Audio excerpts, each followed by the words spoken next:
Hi YouTube, I'm not going to waste your time.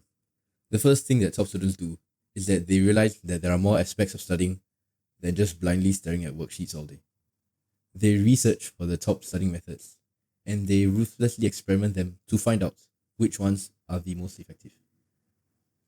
They do this because they realize that if they are able to absorb information better than the rest of us, they will be able to apply that to their own exams.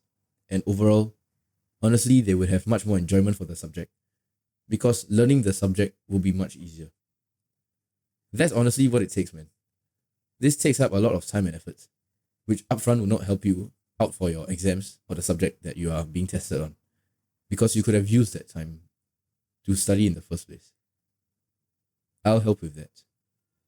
I have a new product called the Academic Course, which I have synthesized from my own time during the GCE A levels, and I've researched multiple study methods, including active recall and everything that you've heard on the internet, and I've combined all of that into one effective study method with its own exam strategy that will help you in your own exams, and it helped me ace mine. It helped me ace my exams. Other than study methods, top students reflect a lot. This is the most underrated tactic by far that is used by students. Think about its effectiveness like this.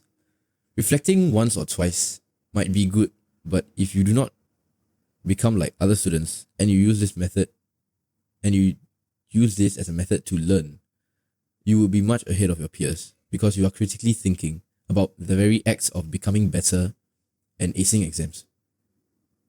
But how does one reflect in a way that is fast and guarantees exam success? You do not just blindly reflect about exams. You have to critically think on what caused the mistakes in the first place, so you know how to prevent them. This overrides the constraints holding you back, causing you to excel. To be very honest, I found myself not reflecting a lot during my GCE A-level exams, and this was one of the constraints that I feel I had back in my time studying for the A-levels. And despite not using this method, I think I still did pretty well, and I feel that if you understand like the effectiveness of study methods and you pair that up with reflecting a lot and using reflection as a way of learning, I think you might even excel more than me. Lastly, through these reflections, they also don't place a burden on themselves. If a top student fails an exam, they are not stupid. Rather, their exam strategy might not have been good enough, or their grasp of the knowledge was too weak. They look at the situation with a sense of maturity, and quite frankly, a bit irresponsibly. It is okay to realize that the exam doesn't test you how smart you are or how great you are as a person. Rather, it is testing how well you had learnt and applied the knowledge before you took the exam. This is honestly the real way on how top students do things differently. And if you want to learn much more in spoon-fed detail, you can check out my academic course in the description below. Cheers.